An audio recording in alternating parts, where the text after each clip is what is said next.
ಸರ್ಕಾರ ಹೇಗೆ ನಡ್ಕೊಳ್ತಾ ಇದೆ, ಸರ್ಕಾರದ ಧೋರಣೆ ಏನು ಅನ್ನುವಂಥದ್ದು ಕ್ಲಿಯರ್ ಆಗಿ ಅಂತೂ ಕಾಣಿಸ್ತಾ ಇದೆ. ತನ್ನ ಮೈಗಂತೂ ಎಣ್ಣೆ ಹಚ್ಕೊಂಡು ಓಡಾಡ್ತಾ ಇದೆ.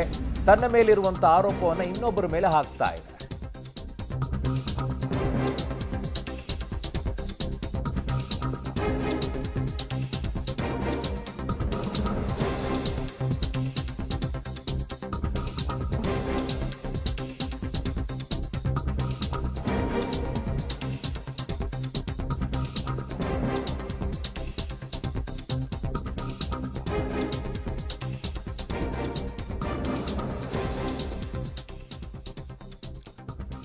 ಹೇಮಂತ್ ನಿಂಬಾಳ್ಕರ್ ವರ್ಗಾವಣೆಯನ್ನಗೊಳಿಸಿದೆ ಸರ್ಕಾರ.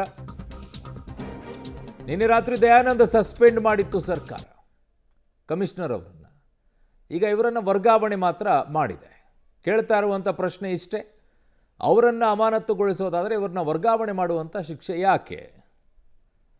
ಗುಪ್ತಚರ ಇಲಾಖೆಯವರು ಕೂಡ ಹೊಣೆಗಾರರಲ್ವಾ, ಇಂಟೆಲಿಜೆನ್ಸು.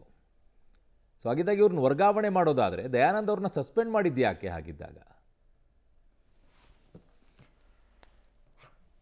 ಸೊ ಈಗ ಸದ್ಯಕ್ಕೆ ಸರ್ಕಾರ ಹೇಮಂತ್ ನಿಂಬಾಳ್ಕರ್ ಅವ್ರನ್ನ ವರ್ಗಾವಣೆ ಮಾಡಿದೆ. ಇನ್ನುಳಿದಂಥ 5 ಅಧಿಕಾರಿಗಳನ್ನು ಸಸ್ಪೆಂಡ್ ಮಾಡಿದೆ.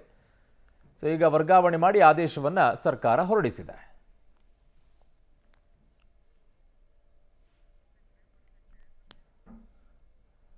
ಸೊ ಗುಪ್ತಚರ ಇಲಾಖೆಯ ಎಡಿಜಿಪಿಯನ್ನು ವರ್ಗಾವಣೆಯನ್ನು ಮಾಡಿದೆ. ಅದು ಹೇಮಂತ್ ನಿಂಬಾಳ್ಕರ್ ಅವರನ್ನು ಈಗ ಸರ್ಕಾರ ವರ್ಗಾವಣೆಯನ್ನು ಮಾಡಿರೋದು. ಸರ್ಕಾರ ವರ್ಗಾವಣೆಗೊಳಿಸಿ ಆದೇಶವನ್ನು ಹೊರಡಿಸಿದೆ. ನಿನ್ನೆ 5 ಅಧಿಕಾರಿಗಳನ್ನು ಅಮಾನತು ಮಾಡಿತ್ತು. ಸೊ ಇವತ್ತು ಹೇಮಂತ್ ನಿಂಬಾಳ್ಕರ್ ಅವರನ್ನು ವರ್ಗಾವಣೆ ಮಾಡಿ ಆದೇಶವನ್ನು ಹೊರಡಿಸಿದೆ.